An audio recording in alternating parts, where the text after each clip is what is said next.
राजलक्ष्मीं धर्मिष्ठ आर्यवचसा यदगादरण्यं मायामृगं दयितयेप्सितमन्वधावत् वन्दे महापुरुषते चरणारविन्दम्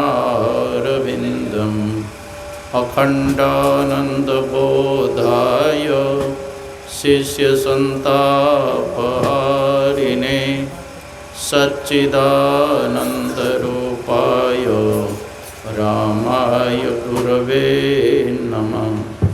पूज्यपाद गुरुजन, उपस्थित माता एवं भक्तिमती बहनों, मुदमंगलमय संत समाज, आइए दो चार बार भगवान नाम का संकीर्तन करें। मैं आगे आगे कहूँगा, आप लोग पीछे से क्रतुध्वनि के साथ बोलेंगे। जय जय राम, जय जय राम, जय जय रामिकाऊ, जय जय राम, जय जय राम, जय जय राम, जय जय रामिकाऊ, जय जय राम, जय जय राम, जय जय राम, जय जय रामिकाऊ, जय जय राम, जय जय राम, जय जय राम कहु, जय जय राम। जयति जयति जय राम, ओ राम राम, जयति जयति जय राम, ओ राम राम। जयति जयति जय राम, ओ राम राम। जयति जयति जय राम, ओ राम राम।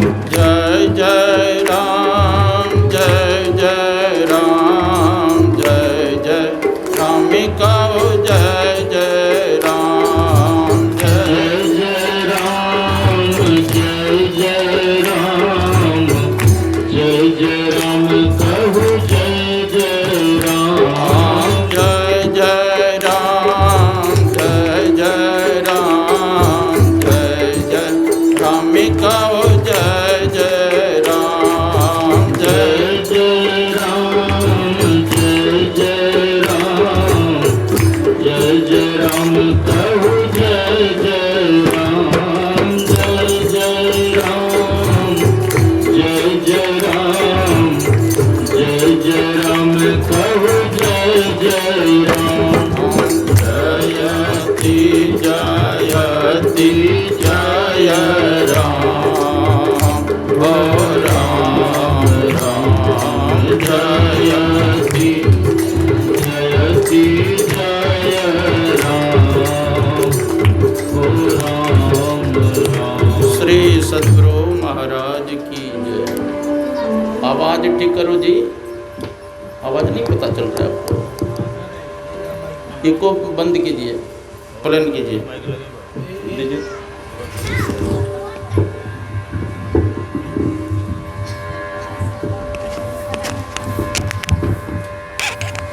बोलिए प्रेम से श्री सद्गुरु महाराज की। गुरु महाराज की असीम कृपा से हम लोग संत मत सत्संग में बैठे हुए हैं। संत मत सत्संग के द्वारा एक ईश्वर भक्ति का प्रचार प्रसार किया जाता है। और आज का जो सत्संग रखा गया है, यह राम गुलाब बाबू के पुण्यतिथि के उपलक्ष्य पर यह सत्संग का कार्यक्रम रखा गया है। प्रातः काल से ही आप लोग श्रवण कर रहे हैं सत्संग का, जिससे दूर दूर से संत महात्मा आए हैं। दानापुर से गुरुशरण बाबा और आपके लोकल ही नकुल बाबा और सब आए हुए हैं, जिनके दर्शन और कल्याणकारी वचनों को श्रवण किया। अभी का प्रसंग है कि भगवान श्री राम लंकापति रावण पर विजय प्राप्त करके अयोध्यापुरी आए और सही समय जान करके गुरु वशिष्ठ जी ने भगवान श्री राम का राज्याभिषेक किया। भगवान श्री राम के राजत्व काल में बताया गया, मांगहि बारिद देहि जल रामचंद्र के राज। भगवान श्री राम के राजत्व काल में प्रजा लोग कहते थे कि बारिश हो तो बारिश होने लगते थे, नहीं चाहिए बारिश तो बंद हो जाते थे। और सबके सब उदार थे, कंजूस कोई नहीं थे उस समय, और सबके सब निरोग भी थे। दैहिक दैविक भौतिक तापा राम राज काहू नहीं व्यापा। भगवान श्री राम के राजत्व काल में बताया गया, दैहिक दैविक और भौतिक ताप नहीं थे। दैहिक ताप किसको कहते हैं? जो शरीर से उत्पन्न रोग होता है उसको दैहिक ताप कहते हैं। जैसे ब्लड प्रेशर बढ़ जाते हैं, हाई हो जाते हैं, कैंसर की बीमारी, टीबी की बीमारी, खांसी, दम्मा, जो शरीर से उत्पन्न रोग होते हैं उसको कहते हैं दैहिक ताप। भौतिक ताप किसको कहते हैं? जैसे चल रहे हैं, बिच्छू डंक मार लिया या सर्प ने काट लिया, एक प्राणी किसी को मार डालते हैं, इसको कहते हैं भौतिक ताप। और दैविक ताप किसको कहते हैं? एकाएक भूकंप आया और पृथ्वी में समा गए, एकाएक ऊपर से वज्र गिरा, राम नाम सत्य हो गए, एकाएक बाढ़ आया उसी में बह गए। ये कब होता है? जब मानव सत्संग करना, ध्यान करना, शुभ कर्म करना छोड़ देते हैं, तब देवता कुपित हो जाते हैं, तब ये सब उपद्रव होता है। कहते ये तीन ताप भगवान श्री राम के समय में नहीं। फिर भी भगवान श्री राम ने सोचा कि सब दिन हम भी संसार में नहीं रहेंगे और हमारी प्रजा भी सब दिन नहीं रहेगी, क्योंकि संसार का नियम है कि आए हैं सो जाएंगे। राजा रंग फकीर, एक सिंहासन चढ़ी चढ़ी एक बंधे जात जंजीर। जो आए हैं तो एक नहीं एक दिन सबको जाना पड़ता है। राजा हो, रंग हो या फकीर हो, सबको एक नहीं जाना पड़ता है। इसलिए भगवान श्री राम ने सारी प्रजाओं को बुलाया। एक बार रघुनाथ बुलाए, गुरु द्विज पुरवासी सब आए। बैठे गुरु मुनि आर द्विज सज्जन, बोले बचन भगत भय भंजन। सुनहु सकल पुरजन मम बानी, अकाउन कछु ममता उरियानी। नहीं अनीति नहीं कछु प्रभुताई, असुनहु करहु जो तुम्हि सुहाई। जो अनीति कछु भाषो भाई, अतो मोहि बर जऊ भय बिसराई। भगवान श्री राम ने एक बार आवाहन किए। कौन कौन आए? गुरु वशिष्ठ मुनि आए, विश्वामित्र जी महाराज आए। आप वहाँ से हट जाइए, बार बार छिड़कानी क्यों करते हैं?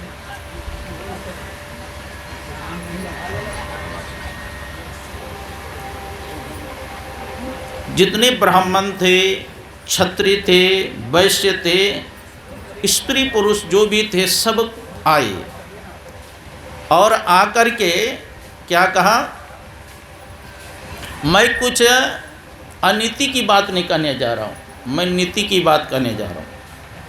करना वही जो तुमको अच्छा लगे, लेकिन पहले तो सुनो। अगर मैं कुछ अनीति की बात कहूँ तो कहना प्रभु जो आप उपदेश दे रहे हैं ना वो मेरे योग्य नहीं है, मना कर देना तो मैं चुप हो जाऊँ, और तुम्हारे योग्य हो तो उसको करना, आचरण में उतारना।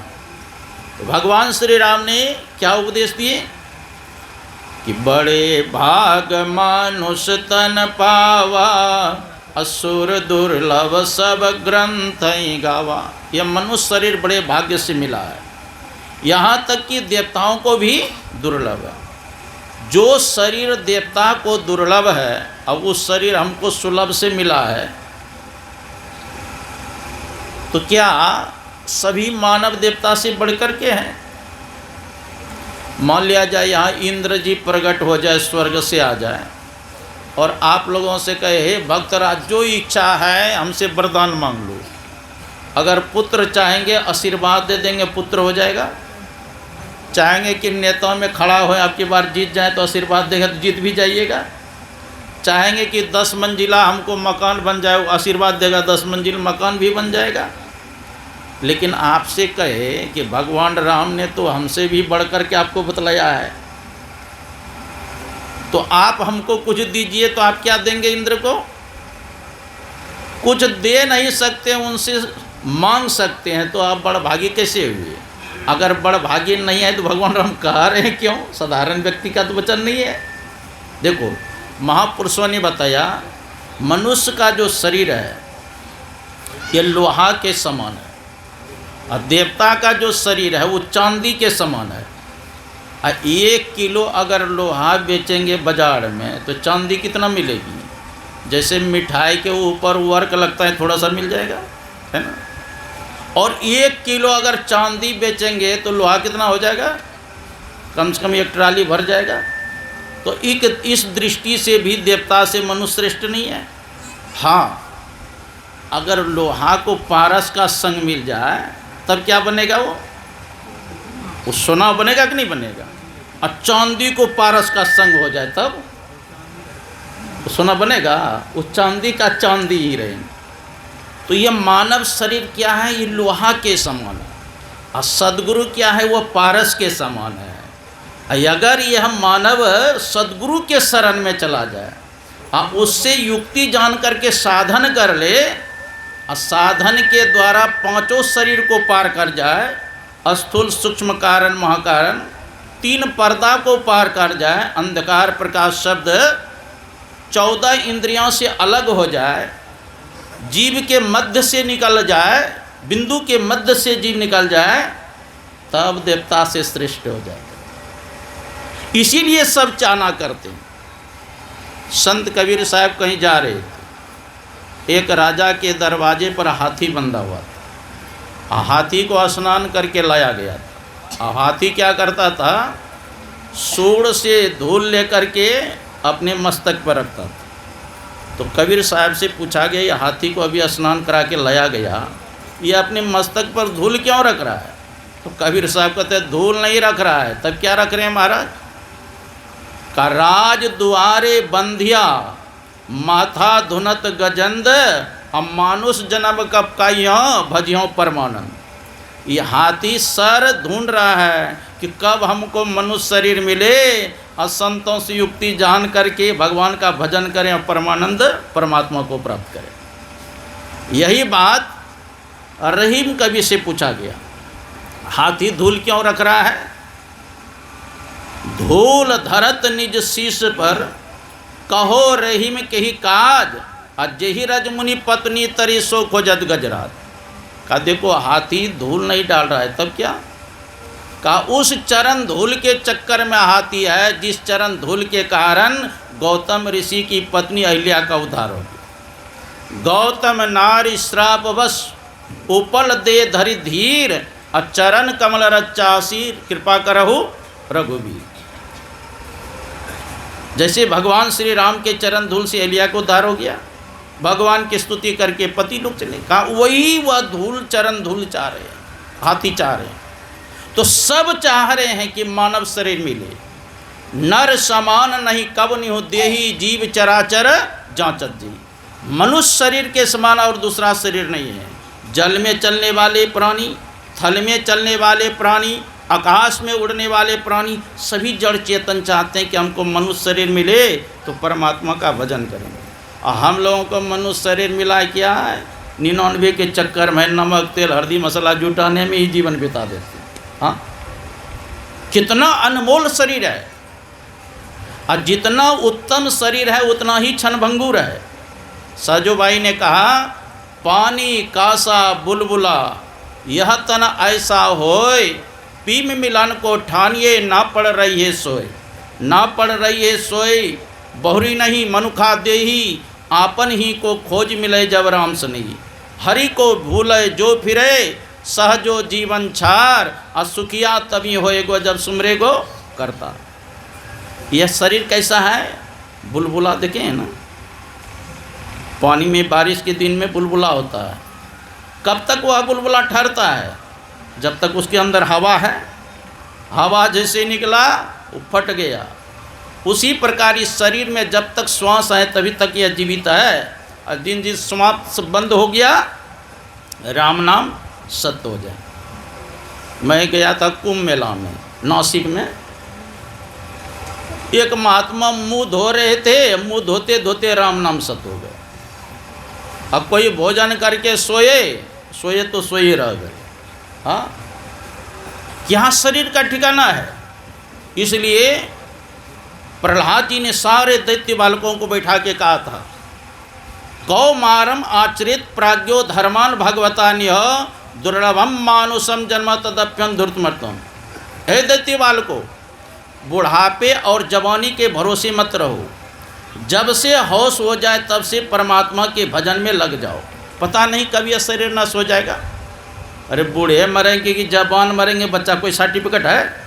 हाँ, जैसे हम लोग टिकट लेने के लिए जाते हैं ना काउंटर पर, टिकट मास्टर के सामने खड़े हो जाते हैं लाइन में, उसमें बच्चे भी है लाइन में, बूढ़े भी है, जवान भी है, स्त्री पुरुष सब लगे हैं ना। जिसका नंबर आ जाता है उसको टिकट दे देता है। उसी प्रकार काल रूपी टिकट मास्टर के सामने खड़े हैं हम लोग सब, और जिस समय आयु समाप्त होगा उसी समय ले जाएगा उठा। कोई बचा पाएगा? माता हो, पिता हो, भाई हो, बंधु, कोई भी सगे समझे बचा सकता है? और उस समय कहेंगे नहीं नहीं अभी बेटा का शादी कर लेंगे तब जाएंगे, मन लेगा वो? हाँ, हम लोगों का जीवन कैसे है? एक अजगर सांप, और उस अजगर सांप के मुख में एक मेढक पड़ गया है। मेढक समझते हैं ना, जिसको व्यंग कहते हैं देहाती भाषा में। सर्प के मुख में घुस गया है। कब तक वह सुरक्षित है? व्यंग, मेढक कब तक सुरक्षित है? जब तक वह सर्प अपना जबड़ा नहीं सटाया है। उसी प्रकार काल रूपी सब सर्प के मुख में सारे प्राणी है, और जिस दिन काल रूपी अजगर मुंह सटाएगा उसी समय राम नाम सत्य हो जाएगा। पता नहीं कब नष्ट हो जाएंगे। गुरु नानक देव जी महाराज कहते हैं, नहीं बालक नहीं जौबने, नहीं वृद्धि कछु बंध, वो अवसर नहीं जानिए जब आए पड़े जमपन। काल के फंदे में कब पड़ जाएंगे पता नहीं। गुरु नानक देव जी महाराज जैसे सत्संग कर रहे हैं, जैसे हम लोग कर रहे हैं ना, एक बालक छोटा सा बच्चा 5 साल के आ करके आगे में बैठ जाता था। तो गुरु नानक देव जी महाराज ने पूछा, ये बड़े बुजुर्ग आते हैं, कुछ सुनता है समझता है, और तुम जो प्रातः काल उठ के पहले आ जाते हो, सबके आगे में बैठते हो, तुम क्या समझते बुझते हो? तो बच्चा क्या जवाब देते? बाबा हम कुछ समझते बुझते नहीं हैं। एक दिन मेरी माता जी रोटी बना रही थी, और मैं चूल्हा के पास बैठ कर के लकड़ी उसका रहा था, ठेल रहा था। तो मैंने देखा मोटी मोटी जो लकड़ियाँ थी वो देर से जलती थी, और छोटी छोटी जो टहनियाँ लकड़ी थी वह जल्दी जल जाती थी। तो मैंने सोचा ये बड़े बड़े जो बूढ़े सब आदमी ना मोटा मोटा लकड़ी के समान है, और हम जो बच्चे हैं ना टहनी के समान है। पता नहीं कब शरीर मेरा ही पहले शरीर छूट जाए। इसी डर से मैं आता हूँ सत्संग में। अरे है तो देखने में बच्चा, लेकिन ज्ञान तो बूढ़े जैसा है, और उसका नाम ही बुढ़ा बाबा रह गया। और 7 गुरु को तिलक किया वो है ना बुढ़ा बाबा। गुरु नानक देव जी महाराज के बाद में 7 आचार्य को तिलक किया हो, इतना लंबी आयु। तो शरीर का कोई ठिकाना नहीं है। प्रार्थना करते हैं भगवान से, कृष्णस्तुदीय पद पंकज पिंजरांते अद्यवमिव विसतु मानस राजहंसः प्राणपयान कपवात पित्ते कंठावरोधन विधौ कृष्णम कुमस्ते। प्रभु अभी तो मेरा शरीर स्वस्थ है, सही सही आँख से देख रहा हूँ, कान से सुन रहा हूँ, नाक से सुगंध ले रहा हूँ, जिह्वा से रसास्वादन कर रहा हूँ, त्वचा से स्पर्श का ज्ञान कर रहा हूँ। लेकिन प्रभु जब मरण काल आता है उस समय तो विकट परिस्थिति हो जाता है, कप पित्त बात कंठ पर घेर लेता है। प्रभु उस समय मैं आपका स्मरण कैसे करूँगा, उस समय कैसे करूँगा? तो जब तक शरीर स्वस्थ है तभी तक आप परमात्मा का भजन कर सकते हैं, ईश्वर का गुणगान कर सकते हैं, सत्संग सुन सकते हैं, परमात्मा का चिंतन कर सकते हैं। और शरीर में शक्ति नहीं रहेगा, भक्ति होगा।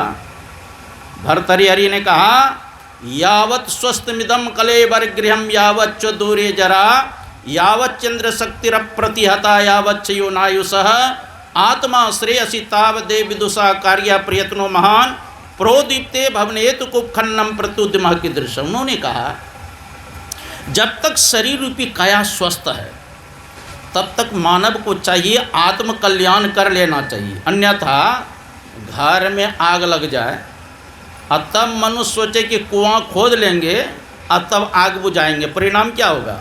अरे जब तक कुआं खोदने जाओगे तो घर रह जाएगा सुरक्षित, वह तो भस्म हो जाएगा।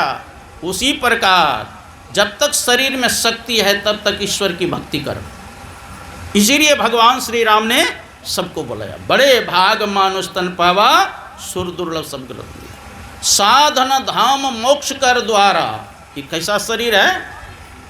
सभी साधनों का घर और मोक्ष का दरवाजा है। तो इस शरीर में मोक्ष का दरवाजा कहाँ है?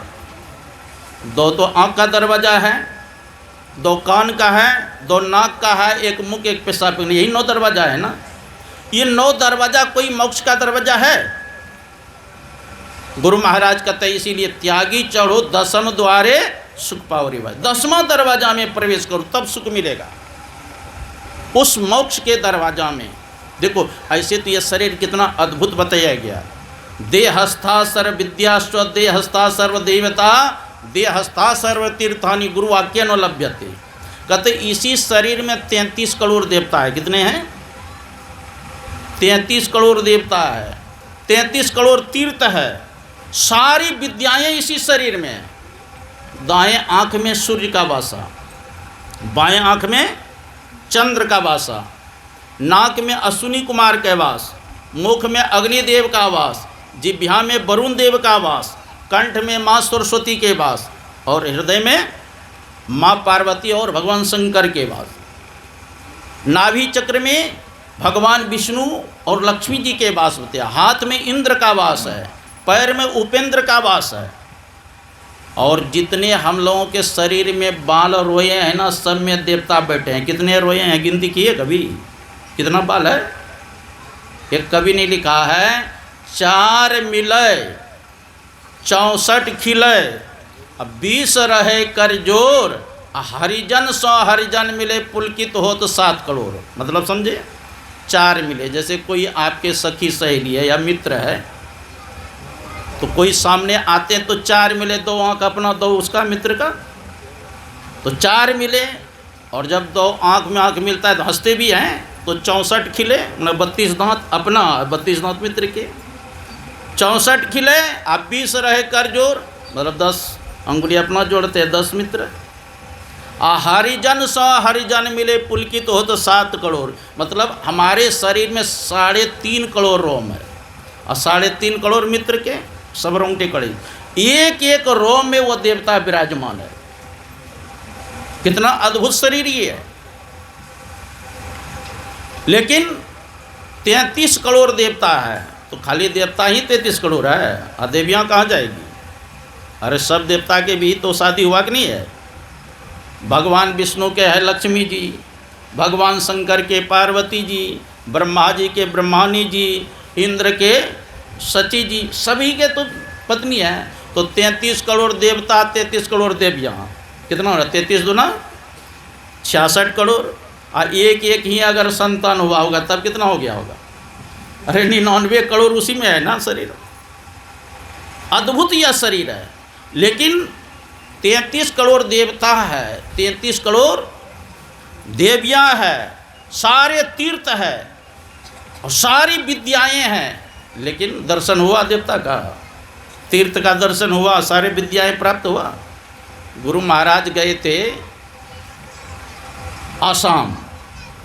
गुरु महाराज का मतलब महर्षि में परमान जी महाराज, जिनका चित्र रखा हुआ है। वहाँ के सत्संगी भाइयों ने कहा, गुरुदेव बंगला भाषा में प्रवचन करेंगे तब लोग समझेंगे, हिंदी में नहीं समझते हैं। तो गुरु महाराज के सेवा में रहते थे महर्षि संतसेवी परमान जी महाराज। वो बंगला भाषा, बंगला रामायण पढ़े भी थे और बंगला में यदा कदा प्रवचन भी करते थे थोड़ा बहुत। तो गुरु महाराज आदेश दिए कि बंगला भाषा में प्रवचन कीजिए। आप तो बंगला भाषा पढ़े भी हैं।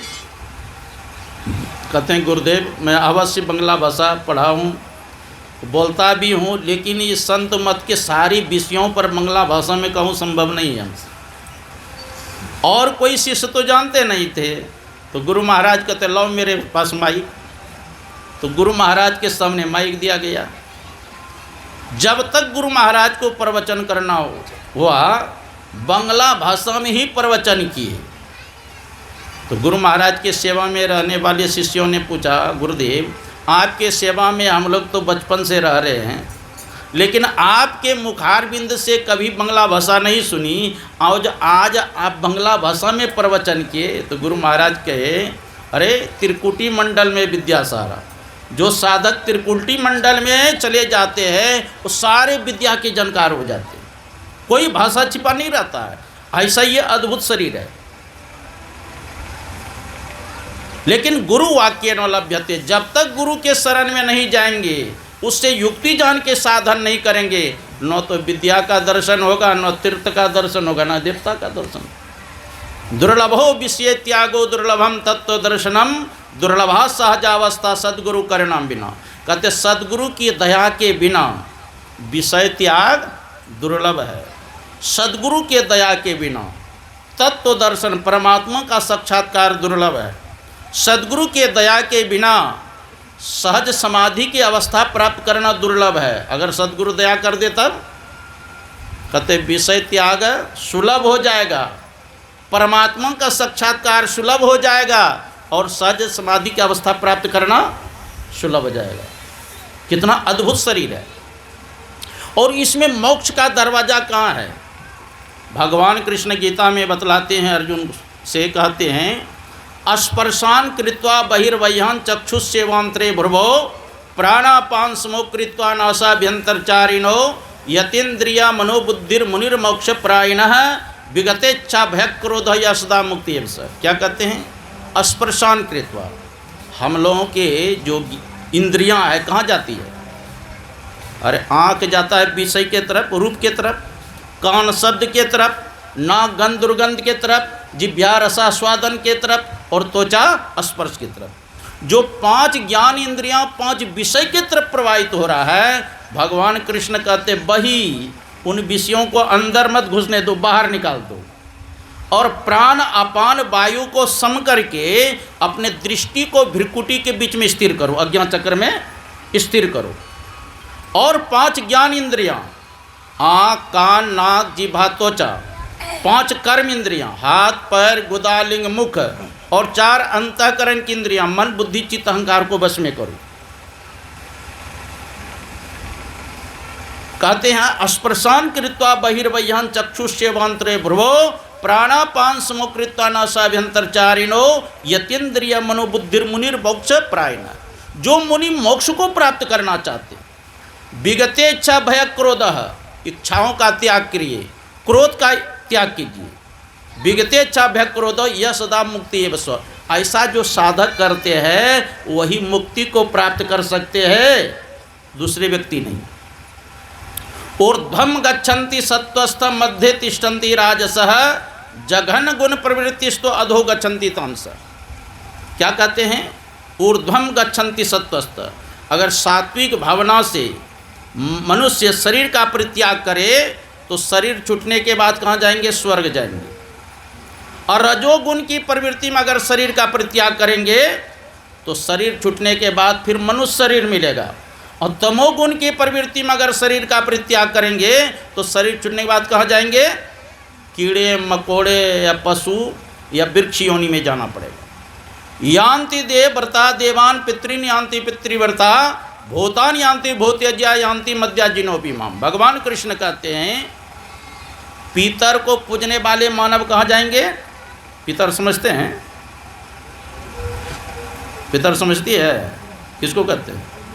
जो आपके पूर्वज मर गए हैं, दादा है ना, पूर्वज लोग, उसके नाम से पिंडदान करते हैं कि नहीं? जाके गया में करते हैं। अगर वो पूर्वज को पिंडदान करते करते अगर शरीर छूट गया और उसी में मन लगा रहा है तो कहाँ जाएंगे आप? जहाँ आपके पूर्वज लोग है ना, पितर लोग, वहाँ चले जाएंगे आप। और देवता का शरीर मान लिया जाए आप इंद्र जी की पूजा कर रहे हैं और इंद्र के पूजा करते करते शरीर छूट गया, कहाँ जाएंगे? इंद्र लोग जाएंगे। ब्रह्मा जी के पूजा करते करते अगर शरीर छूट गया तब कहाँ जाएंगे? ब्रह्म लोग जाएंगे। भगवान विष्णु के पूजा करते करते शरीर छूट गया तो विष्णु लोग को जाएंगे। भगवान शिव की पूजा करते करते शरीर छूट गया, कहाँ जाएंगे? शिव लोग जाएंगे। और अब भूत के पूजा करने वाले कहाँ जाएंगे? भूत्यज्या, भूत के पास। हाँ, अरे भूत के पूजा करते करते शरीर छूट गया तो भूतिया के पास नहीं जाएंगे। अरे जितना दया ओझा गुनी सब भूत पूजा करने वाला कहाँ जाएगा? हाँ, भूत के पास। और वृक्ष के पूजा करते करते शरीर छूट गया तब वृक्ष जोनी में जाएंगे। अब पहाड़ के पूजा करते करते शरीर छूट गया तो पहाड़ी जोनी में जाएंगे। और भगवान कहते मेरा पूजा करने वाला, मेरा स्मरण करने वाला, मेरा चिंतन करने वाला अंत में कहाँ जाएंगे? मेरे पास है। जिनका मतलब अंत मरण काल में देहा अवसान समये चित्ते यद यद विभावे तत्त देव भवे जीव इत्येव जन्म कारण। शरीर त्याग करने के समय में जीव जो जो भावनाएं करते हैं उसी के अनुसार उनको शरीर मिलता है। जैसे जड़ भरत चिंतन लगा रहा किसमें? हिरण्य के बच्चे में लगा रहा कि कहाँ चला गया, भाग गया, पता नहीं कोई पशु पक्षी खा तो नहीं जाएगा, और उसी में मन लगा रहा है। शरीर छूट गया, कहाँ गया? हिरण शरीर में गया। लेकिन हाँ, साधना किया था इसलिए हिरण शरीर छूटा, फिर ब्राह्मण शरीर में आया और फिर साधन किया, मोक्ष प्राप्त किया। तो जैसी भावना करेंगे उसी के अनुसार शरीर मिलेगा। इसलिए कहते मानव शरीर उत्तम शरीर मिला है साधन करने। साधन धाम मोक्ष कर द्वारा पाई नो जही परलोक सभा। सो परत्र दुख पावई सिर धुन धुनि पछताए, अकाल ही कर्म ही ईश्वर ही मिथ्या दोष लगा। कहते वो परलोक में सिर धुन धुन करके पछताएगा और कभी क्या कहेगा? क्या करें, समय अच्छा नहीं था, नहीं तो भगवान का भजन नहीं करते हम, है ना। कभी समय को, काल को कोसते हैं, कभी कर्म को कोसते हैं। क्या करें, हमारे कपाड़ में लिखा ही नहीं था, नहीं तो भजन सत्संग नहीं करते, ध्यान नहीं करते। हाँ, तुम्हारे कपाड़ में लिखा था जुआ खेलने के लिए नहीं, ताश खेलने के लिए, सिनेमा देखने के लिए, इधर उधर के चुगली करने के लिए कपाड़ में लिखा था, लेकिन सत्संग ध्यान ईश्वर की आराधना करने के लिए नहीं लिखा था। काल ही कर्म ईश्वर ही। और कभी कभी तो ईश्वर पर भी यह जीव आरोपण करते हैं, और ईश्वर के बिना तो पत्ता नहीं हिलता है। अगर ईश्वर की कृपा होता तो हम सत्संग ध्यान नहीं करते। हाँ, कहते मिथ्या दोष लगाए, व्यर्थ में दोष लगा रहे। यही तन कर फल विषय न भाई, स्वर्ग स्वल्प अंत दुखदाय। यह मानव शरीर का यह फल नहीं है कि विषय में मन को लगाओ। विषय कितने हैं? 5 है ना, रूप रस गंध स्पर्श शब्द, ही 5 विषय हैं। एक एक विषय के कारण एक एक प्राणी का जान जाता है। तुलसीदास जी महाराज ने लिखा, मृग मीन भृंग पतंग कुंजर एक दोष विनाश ही, अब 5 दोष असाध जामे ताकि केतिका से। एक एक विषय के कारण एक एक प्राणी का जान जाता है। तो कितना ओंघी आता है, गप लड़ाते हैं। चलो भगवान का भजन करो 2-4 बार।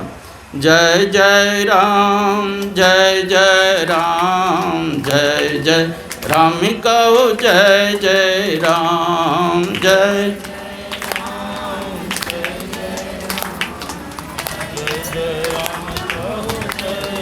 राम, जय जय राम, जय जय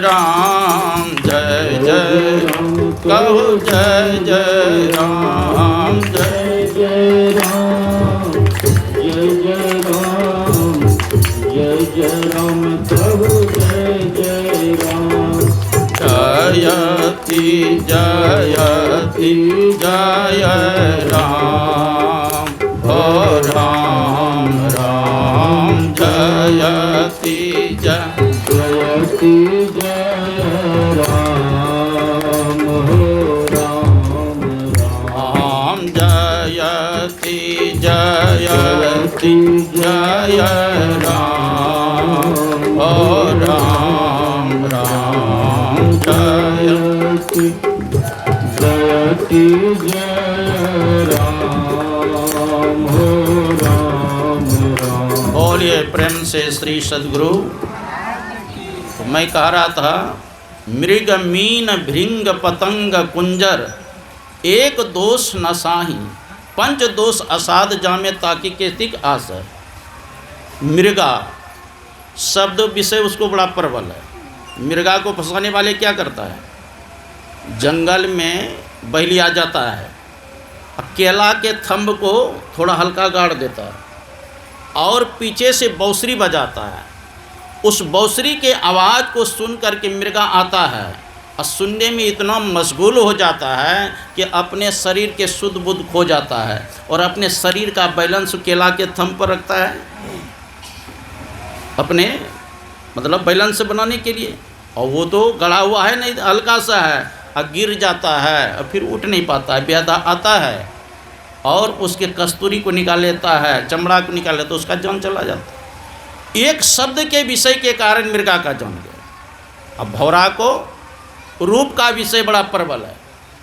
वह कमल में आता है और शाम होने के बाद क्या होता है, कमल का पंखुड़ियाँ सुटक जाता है, बंद हो जाता है। और रात्रि में हाथी आता है और कमल के साथ भौरों को भी खा कर समाप्त कर देता है। तो रूप के कारण से भौरा का जान गया। और मछली को रसा स्वादन का विषय अच्छा लगता है ना। मछली मारने वाले देखे हैं, खुंदन में वो क्या होता है, चारा उसमें पिरो देता है और बंसी को फेंकता है। वो खाने के लिए मछली आती है, थोड़ा थोड़ा टोंकती है।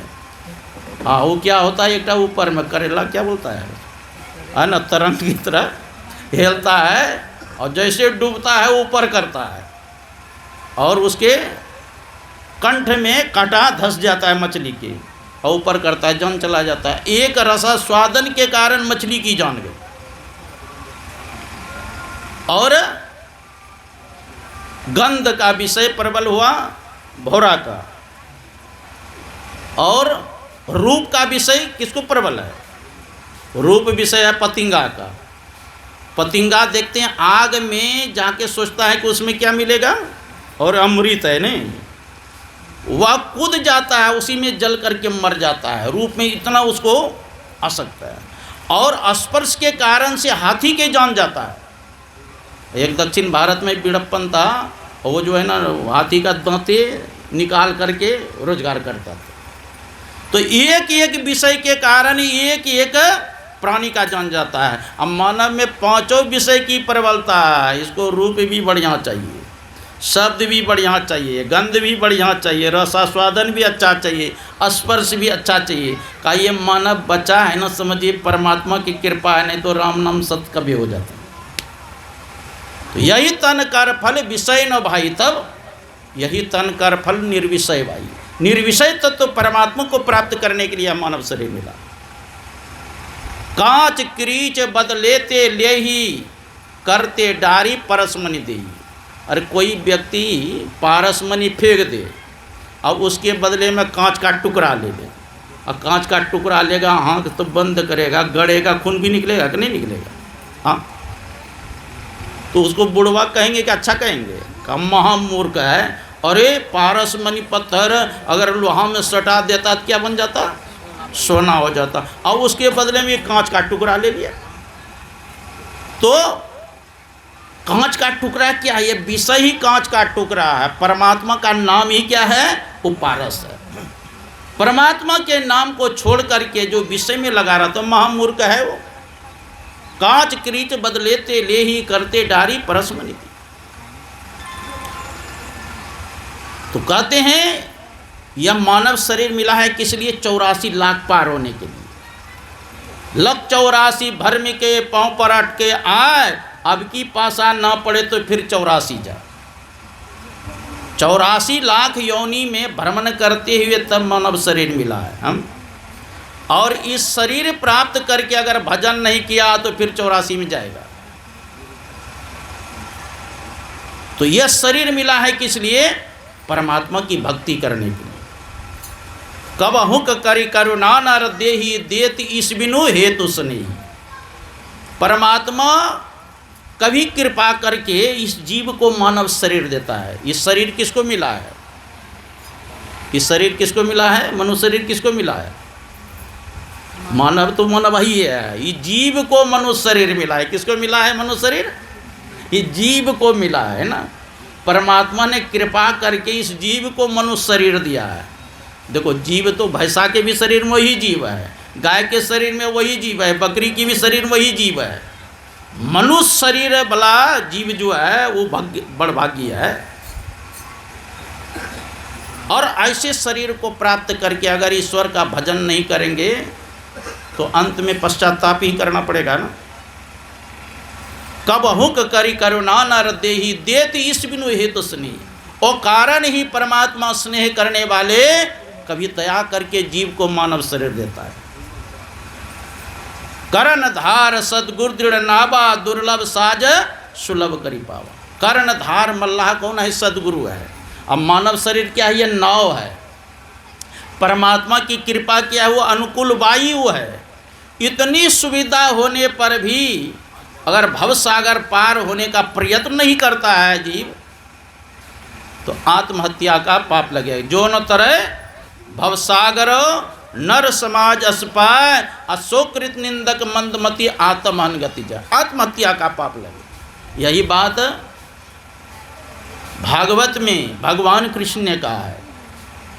नृदेह माद्यम सुलभम सुदुर्लभम पलवम सुकल्पम गुरुकर्णधारम मायानुकूलेन ते भस्वतेरितम पवान भवाब्धिम न तरेस्व आत्मा। नृदेह माध्यम सुलभम सुदुर्लभम। ये मानव शरीर क्या है? भवसागर पार होने के लिए नौका है। और सदगुरु क्या है? वो मल्लाह है। अब परमात्मा की कृपा क्या है? अनुकूल वायु है। इतनी सुविधा होने पर भी अगर मानव भवसागर से पार होने का प्रयत्न नहीं करता आत्महत्या का पाप लगता। एक ब्राह्मण देवता घर से ऊब करके जंगल गया, एक वृक्ष के ऊपर बैठ गया, सोचा यहाँ से कूदेंगे आत्महत्या कर लेंगे, सब दुख समाप्त हो जाएगा। संजोग से एक सियार आ गए वहाँ। अब मनुष्य के भाषा में कहते हैं, हे ब्राह्मण देवता, कहाँ किस लिए चढ़े हो वृक्ष के ऊपर? कहा संसार से ऊब करके मैं आत्महत्या करने के लिए चढ़ा हूँ, अब गिरूंगा और मरूंगा। कहा उतरो पहले नीचे, मनुष्य भाषा में। तो उतरे। कहा देखो मेरे हाथ के तरफ कितने चुभे हैं कांटा, पैर में देखो कितने कांटा चुभा है। मुझ में अख्तियार नहीं है, मुझ में शक्ति नहीं है कि मैं जंगल से जाकर हॉस्पिटल में जाकर इलाज कराऊं। देखो पीठ में घाव हो गया है, मलहम पट्टी नहीं मैं करा सकता।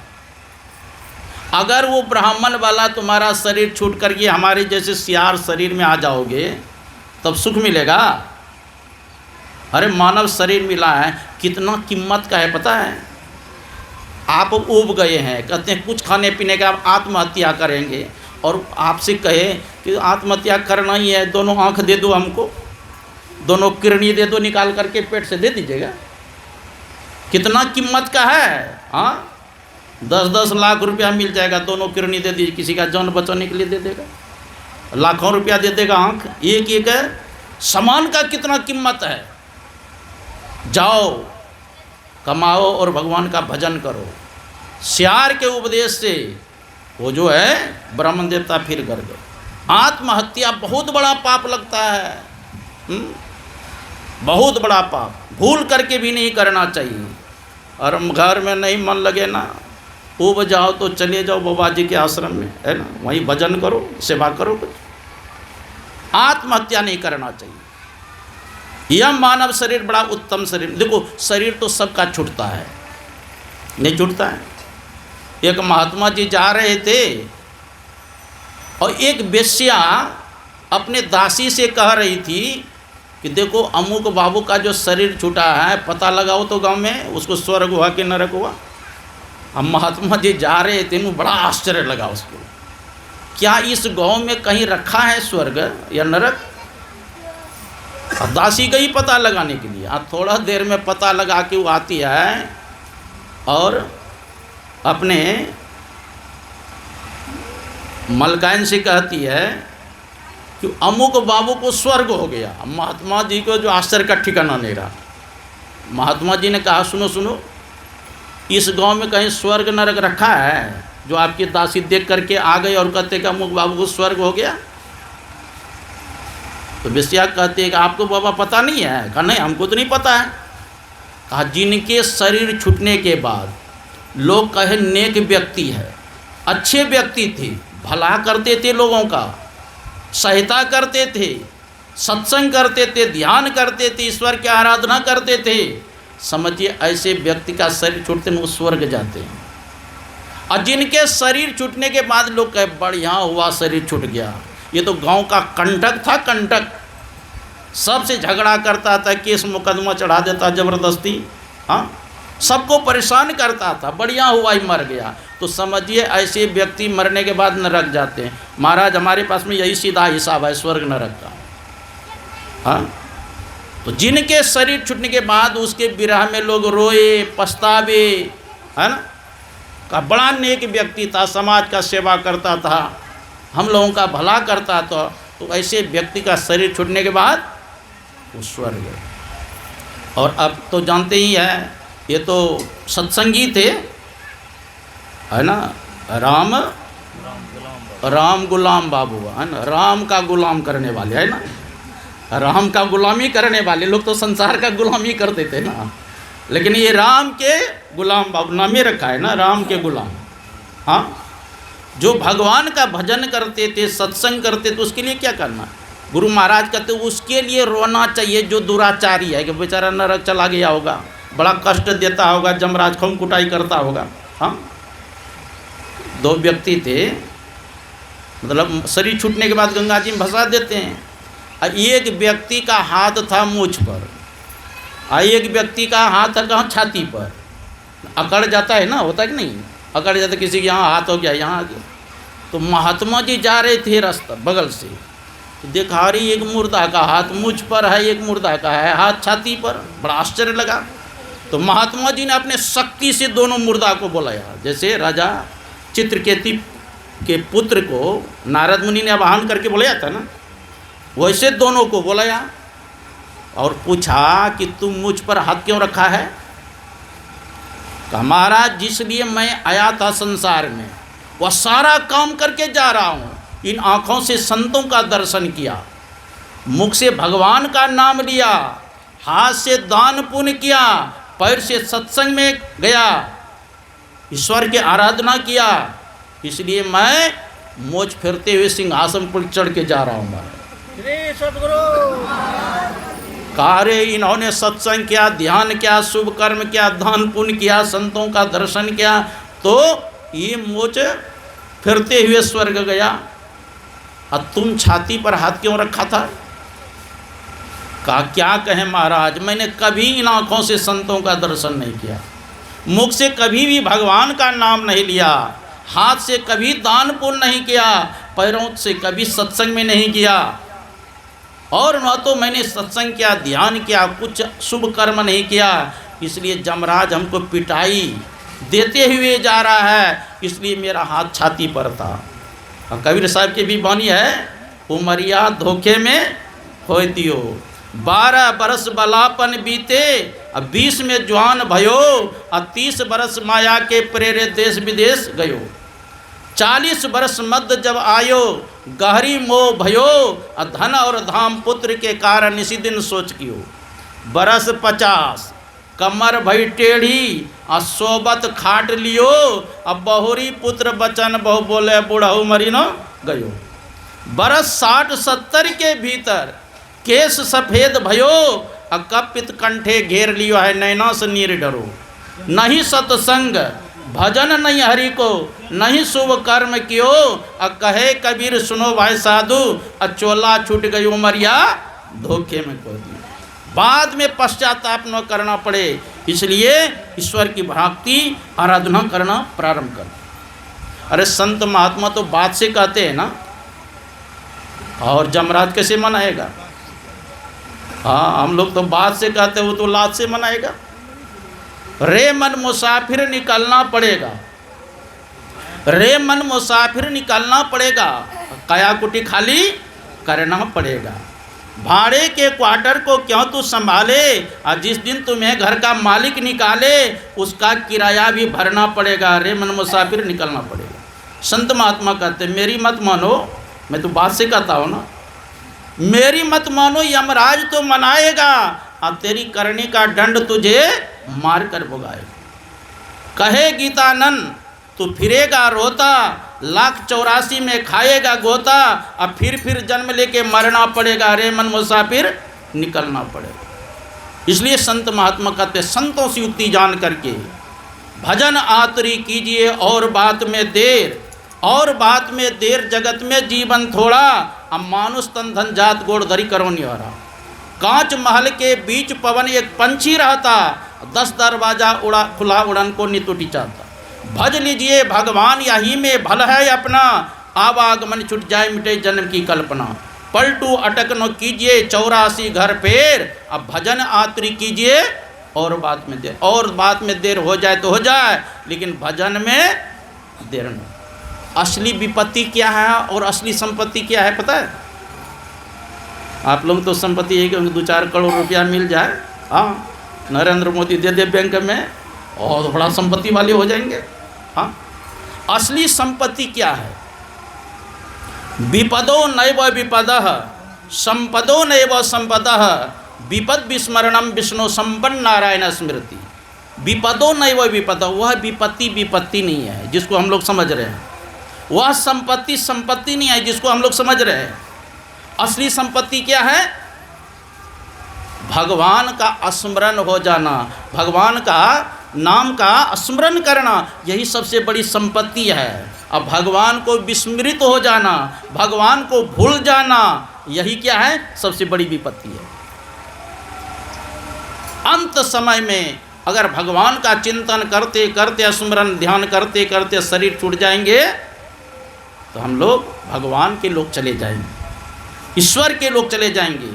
तो संत मत सत्संग के द्वारा यही समझाया जाता है कि एक नाम का जप करें, अति पावन गुरु मंत्र मन ही मन जाप जपो, उपकारी गुरु रूप को मानस ध्यान तपो। अत्यंत पवित्र गुरु मंत्र का जप करें, और जप से संबंधित इष्ट का ध्यान करें। जिसका हम ध्यान करेंगे उसके अंदर जो गुण होगा वो आपके अंदर आएगा। सतगुरु नित ही पुकारत, छीजत पाप समूह है, और सतगुरु रूप हे में धारत काम क्रोध मद लोभ दे। तब दृष्टियोग करने की क्षमता आएगी। देखिए गुरु महाराज आरती में सब कुछ बता दिए। आरती तन मंदिर में कीजिए, कैसे?